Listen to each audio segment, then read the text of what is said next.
2,000 acres of American farmland are being converted every single day, and the buyers are increasingly not home builders or strip mall developers.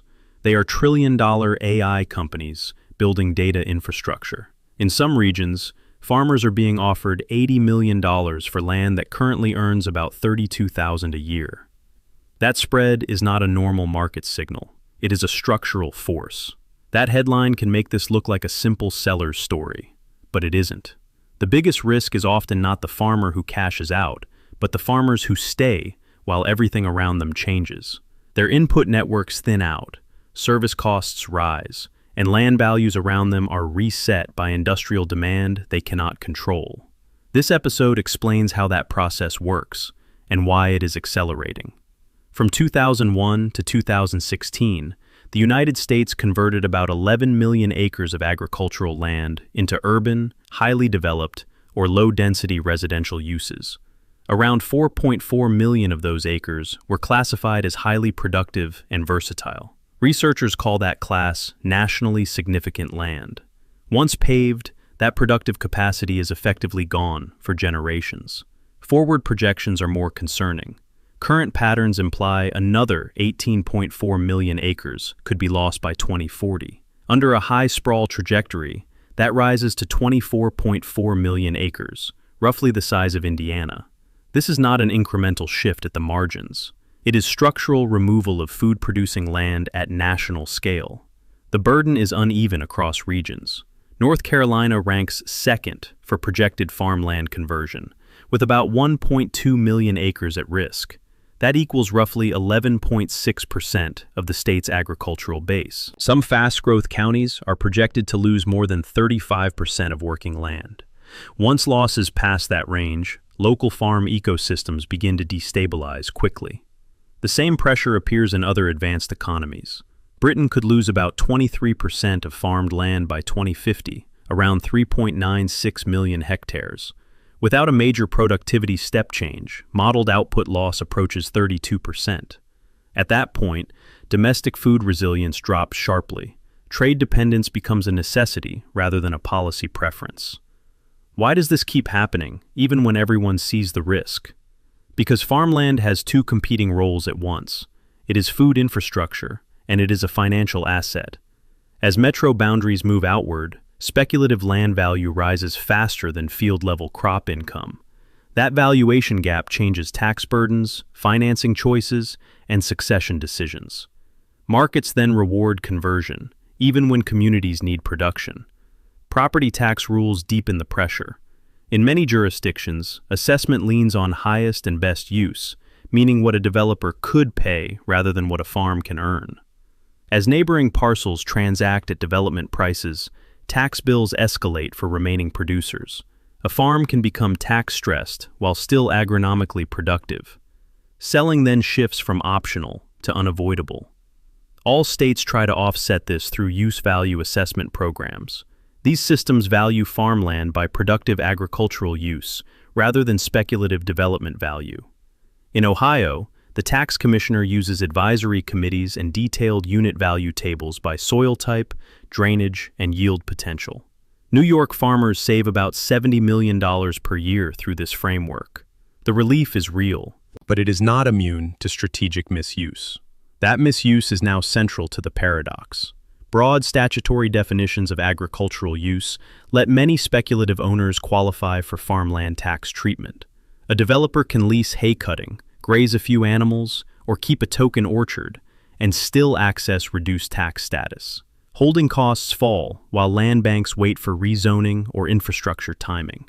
A policy built to preserve farming can unintentionally subsidize speculation. Now add the largest new force in rural land markets: AI infrastructure buildout. U.S. operational data center capacity is about 24.8 gigawatts. Projects in pipeline push that toward 81.4 gigawatts, nearly a four-fold expansion. Flat land, power access, and water availability make agricultural zones prime targets. Conversion pressure is now tied to national compute strategy. Transaction data confirms the shift in land demand. Since 2022, average data center land deals have expanded to around 224 acres, up 144%. By 2024, weighted average land pricing reached about $244,000 per acre. Parcels above 50 acres appreciated about 23% year over year. Farmers in rural Pennsylvania and Kentucky reported offers between $60,000 and $120,000 per acre. Capital deployment is moving at exceptional speed. OpenAI, Microsoft, Oracle, and SoftBank launched the Stargate initiative with stated commitments between $400 billion and $500 billion over 3 years. In October 2025 alone, U.S. companies spent around $11 billion across 23 data center construction sites. In the same month a year earlier, spending was about $2.9 billion. That scale reshapes local land markets almost immediately. The expansion trend is not a one-month anomaly. Year-to-date data center construction spending more than doubled versus the prior year, and more than tripled compared with 2023. Global data center growth is projected at about a 14% compound annual rate through 2030. Total build-out trajectories point toward roughly $3 trillion. Land markets are pricing that trajectory now, not later. What gets built is also highly permanent. Shell and core costs for conventional data centers run around $10 million to $12 million per megawatt. AI-optimized facilities can exceed $20 million per megawatt. Single campuses can draw 1 to 2 gigawatts, comparable to utility-scale generation footprints. Once this infrastructure is sited, reversal is rare. Water demand adds a second permanence layer. Modern gigawatt-scale facilities can require about 10 to 21 million gallons per day for cooling. Colorado uses around 5.34 million acre-feet of water annually, most of it tied to agriculture. Estimates suggest about 40% of AI data center capacity is being targeted to water-stressed regions. In some cases, operators purchase irrigation rights and convert them through buy and dry transactions. For individual farms, the financial comparison is hard to ignore. A 200-acre farm at the U.S. average cash rent of $161 per acre generates about $32,200 annually. That income remains exposed to weather, commodity cycles, and input inflation. It is also taxed and financed under volatile market conditions.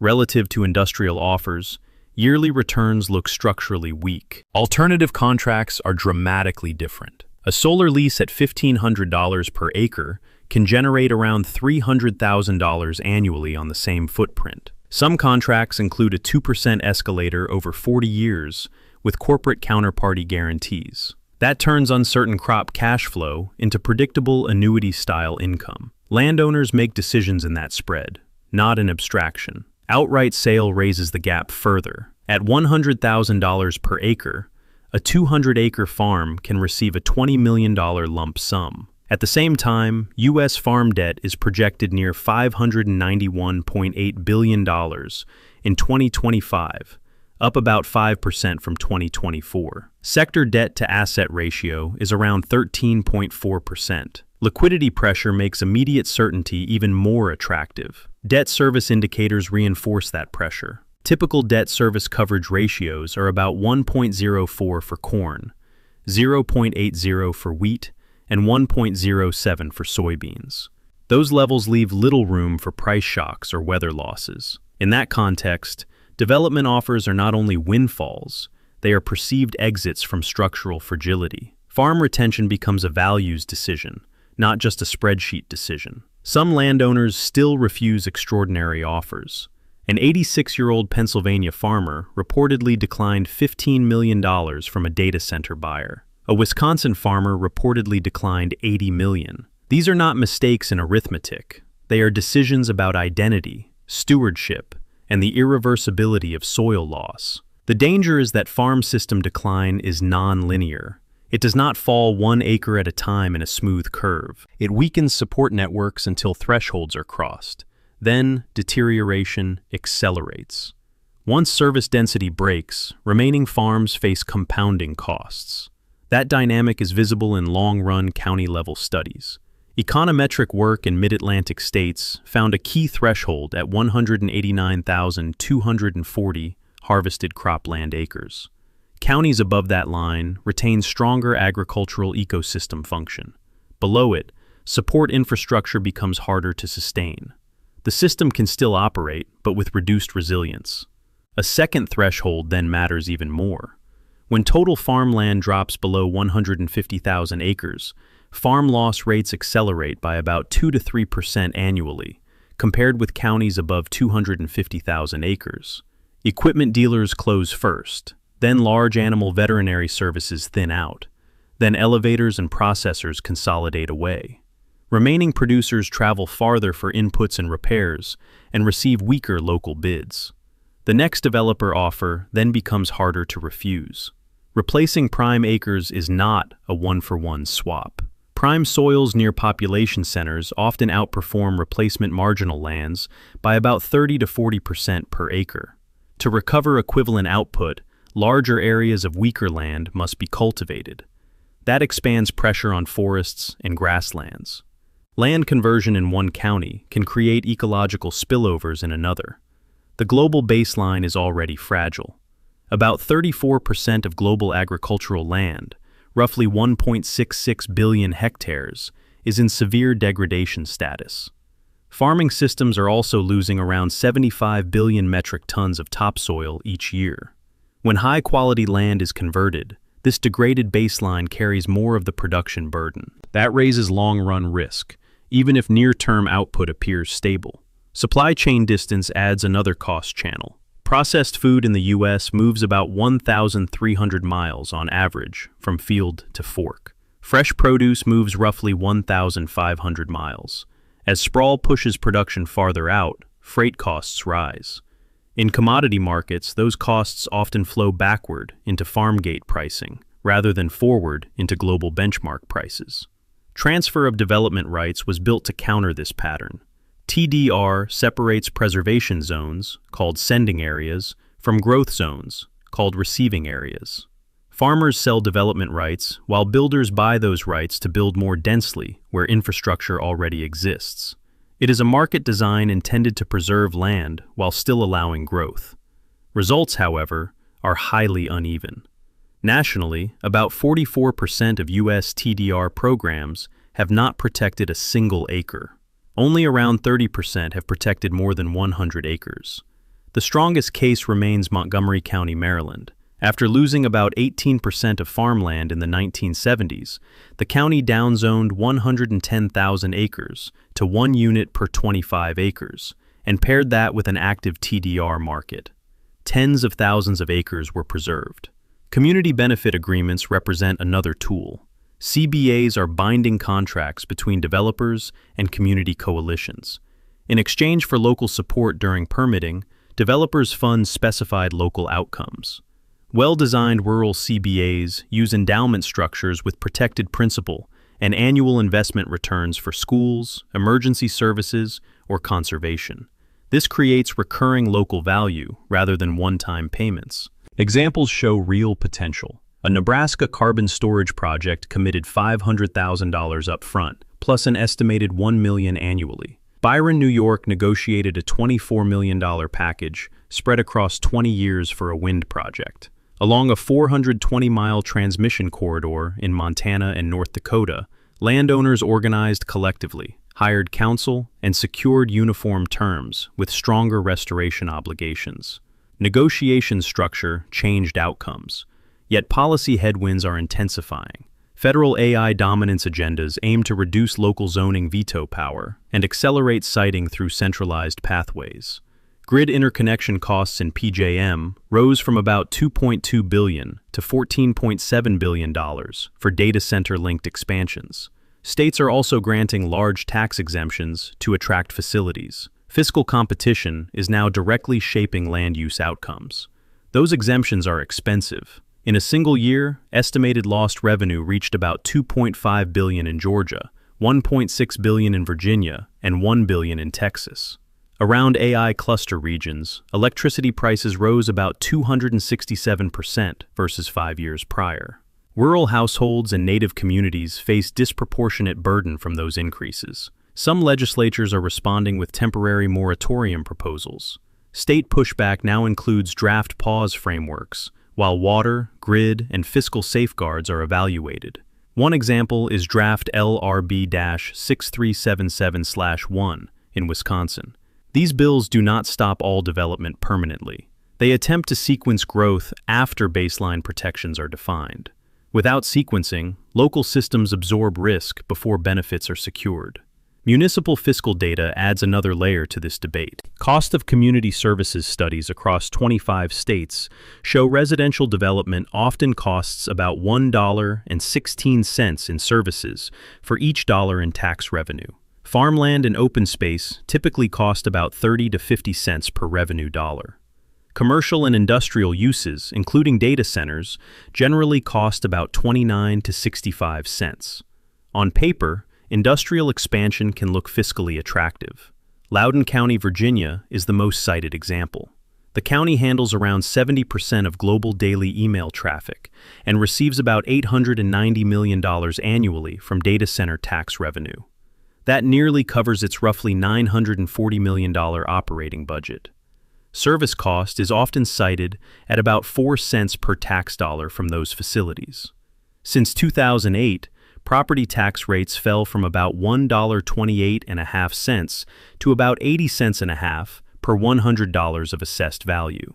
But even that success case has trade-offs. Data center growth consumed about 20 to 30% of land development in Loudoun and neighboring Prince William over the past decade. Fiscal gain and land conversion advanced together. Once converted, agricultural identity and production optionality do not return easily. Revenue can rise, while food system resilience declines. No single instrument solves this alone. Voluntary and time-limited supports help individual farms survive short periods. They do not consistently counter bids from trillion-dollar firms, optimizing for long-lived infrastructure footprints. Every acre buried under foundations is removed from future food production. Communities then absorb rising power costs, water stress, and concentrated economic dependence. That is the arithmetic behind the land grab. Near-term private gains can coexist with long-run public fragility. The challenge is not choosing growth or conservation in absolute terms. The challenge is designing rules where growth does not permanently cannibalize irreplaceable soils. Right now, most indicators show the numbers running in one direction.